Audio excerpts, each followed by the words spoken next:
What's up, YouTube? This is your boy Emrod. Welcome back to the Empire. How you guys living? Good? Awesome. Now, I know it's a little late because, well, stuff, but I actually did a recording of this.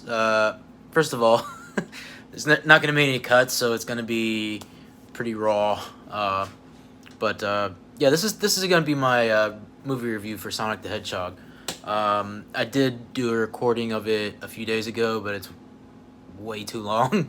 To spare all you guys from me talking a lot, so I decided to cut it down. Yeah, Sonic the Hedgehog. It's, we all grew up with that game. We all know the character. We all know it's like the most beloved Sega franchise of all time.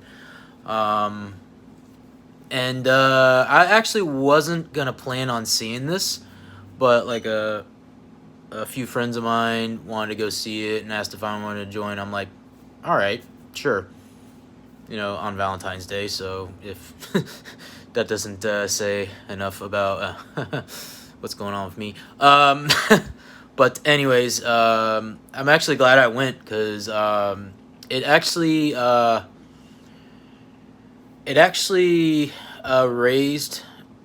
exceeded my expectations. Now, to be fair, most of us are obviously coming off from the Marvel Cinematic Universe, and we all know how great those films are. I'll say this movie wasn't as good as that, but it was not a bad movie at all. It was actually really funny. It's actually family friendly too. So it's like if you're a parent, you want to take your kids to go see a movie, I definitely say this one, because this is a a good, funny, family friendly. I can't speak again. What is with the English today? Family friendly movie. So I'll give a quick synopsis. First of all, I'll talk about the characters. Obviously, I'll talk about Sonic. He's voiced by Ben Schwartz.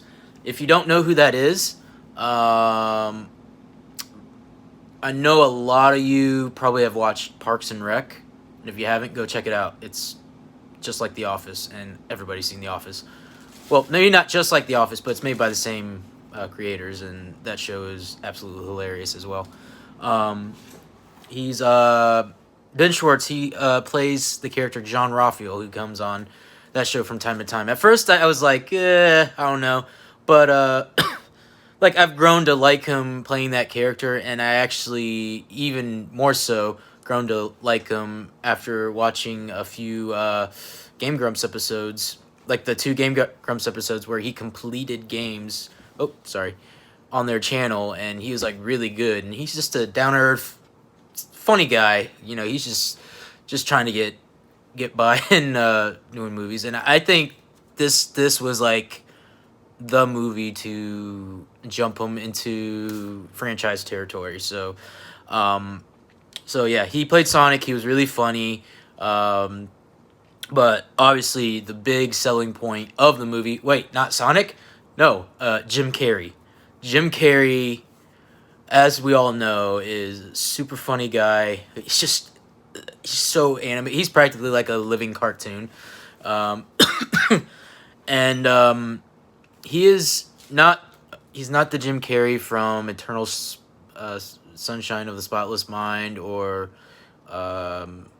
Truman Show number 23. He is back to his old roots, like The Mask and Ace Ventura. Like he does play good. He is pretty funny. But he's like a little bit of those, but you take a little bit of each of those and he's an evil genius, and he's just, yeah.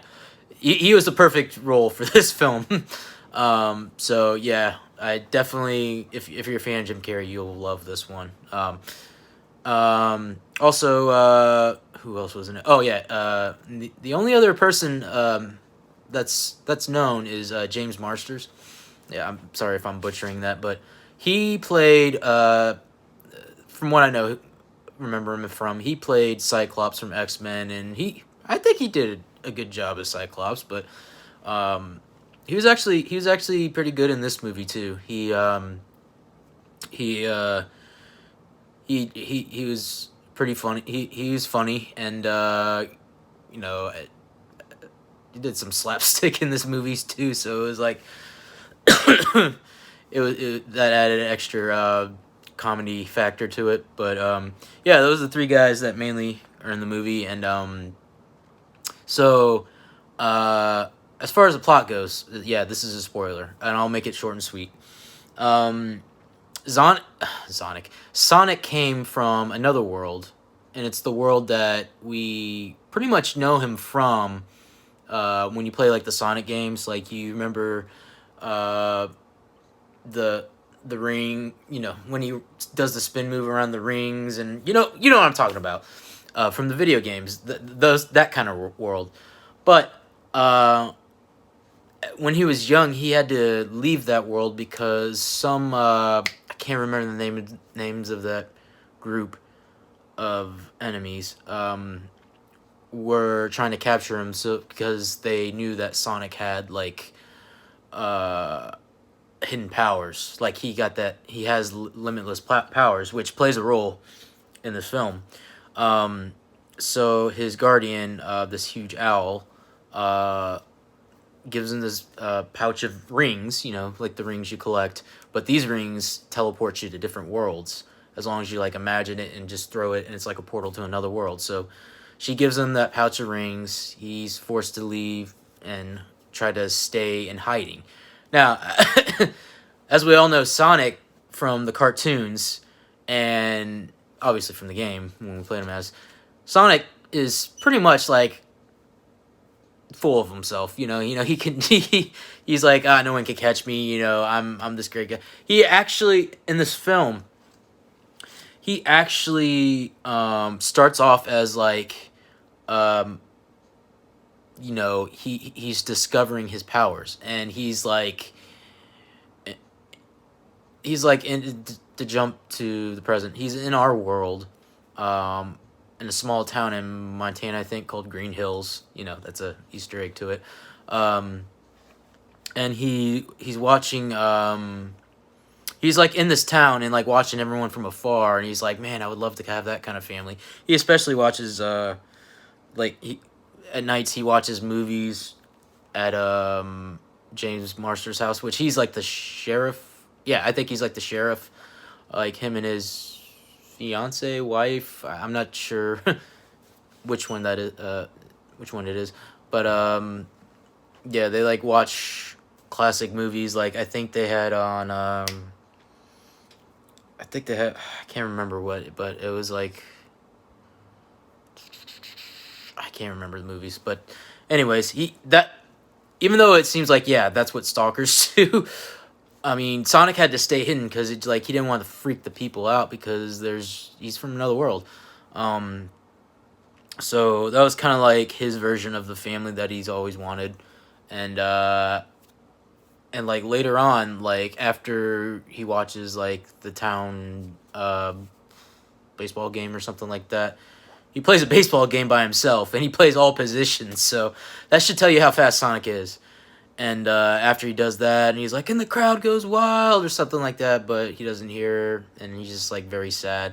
Yeah, that's what I mean. Like Sonic isn't really like the Sonic we know isn't really. I'm not saying he's cocky or anything, but he's like um, you don't really see that side of Sonic too much. You don't see him sad and whatnot. He's always like gung ho and like I can do this, kind of. So he's just like, man, he's just depressed, and he just runs around the baseball diamond so fast that you see like lightning come out from him, and that shows like some of his hidden powers, and it disrupts the whole town. Like it blacks out the whole town, and which leads to the government like figuring out like what happened here. Is this like a terrorist attack, or somebody set off an EMP? So they have no idea what happened, so they decide to send a specialist And yes, this specialist is Dr. Robotnik, played by Jim Carrey. In this one, he just plays up like how like Robotnik like views himself, like he's the most important, he's the best, like he's a genius, and he plays that up pretty well. But he also has the goofiness of, um, you know, like when I mentioned, he has the goofiness that Jim Carrey has, like we first see him. But he plays that evil genius card pretty well. It's just like I have, 5 PhDs or something like that. He's a master of robotics, and you do see that. You see like he sends out his drones, like his egg drones, like Eggman, and just to track like what happened. And he's tracking Sonic, and he doesn't absolutely know who he is yet, but he like finds a sneaker print. He finds one of his quills, uh, blue quills, and later finds out that it's like charged with energy, and we'll get to that soon. But Sonic knows that he's being chased, so he's like, I need to find some, I need to get somebody to help me to hide me, and so he goes to James Monsters. He actually calls him Donut Lord because he just sees him eating donuts all the time. I thought that was funny. So he basically he goes in the shed to try to hide, and Donut Lord finds him, and he's like terrified because he'd never seen anything like that, and he shoots him in the leg with a tranq dart, and Sonic actually accidentally drops one of his rings, and it projects an image of San Francisco. You know that famous building, the needle building, point building, whatever it's called. I don't know what it's called. And his rings get dropped in there. So Robotnik's tracking them, and when Sonic comes to, he asks him to help him to get the rings from in San Francisco, because he doesn't know where San Francisco is. I mean, he could get to there, but he doesn't know where exactly it is. So he asks him for help, and they go have hijinks and all that kind of stuff. It's hilarious. So it comes to the part where they get to the building. Sonic gets the rings. Donut Lord and his fiance are actually up on the roof with him, and Robotnik tracks him down to there. So Sonic, in a sketchy way, transports them back to Green Hills with the ring, and Robotnik's chasing him, and Robotnik is actually using a ship that is powered by Sonic's quill, so he can keep up with Sonic's speed.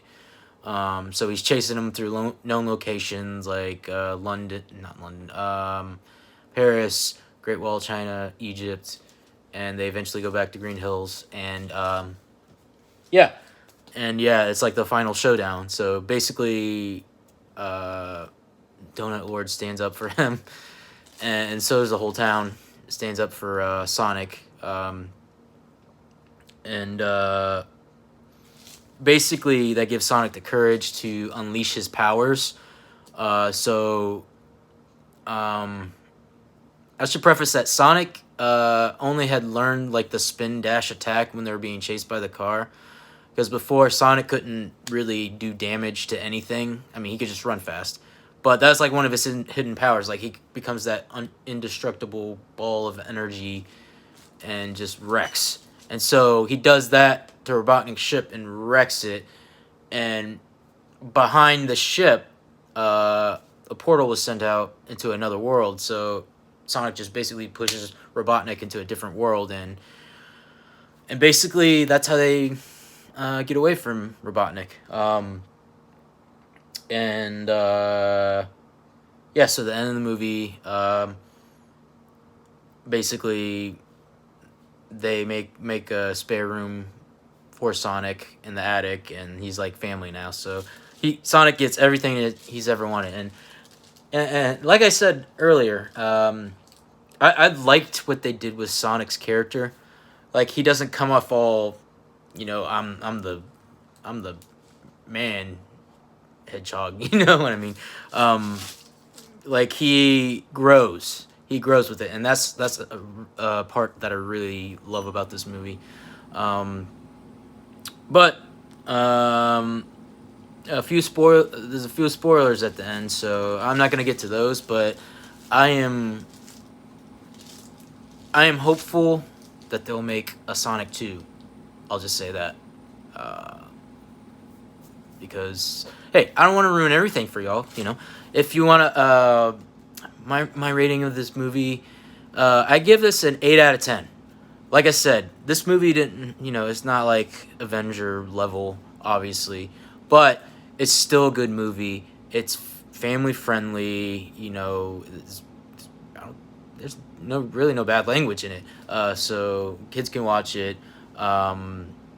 It's funny, and it has all the Sonic tropes. It has Sonic Easter eggs throughout. Like I said, like the town's called Green Hill. You have the Eggman robots. What was another one? Oh, and like in the middle, when Sonic was doing his Sonic thing, he actually ate a couple of chili dogs, like his first chili dogs. And it was funny because he was like, James was like, "What's that smell? What did you eat?" He's like, "I think they call them chili dogs." So, oh, and you do see how Sonic gets his iconic shoes. So yeah, it's great. It was a great fan service to those. So I'm hoping this. They obviously they didn't say they're gonna make a second one, but I highly recommend this movie, and I highly hope that there is a Sonic 2. So yeah, 8 out of 10, good movie. I would say, honestly, it's the best video game adaptation of a movie in a long time. Like, the ones that I liked were the first Mortal Kombat only, not the second one, and the first couple of Resident Evil films. I would say even this movie is better than them, in the respect of how much they're not like shoving all this knowledge of the character down your throat, but they're also like I said with Sonic, they're also having him grow, which is a neat concept. So, yeah, you guys should check it out. Still in theaters. If you don't watch it in theaters, definitely rent it, buy it if you're a huge fan. So yeah, definitely an 8 out of 10. Good, great, solid movie. So, this is Emrod signing off. Empire, peace.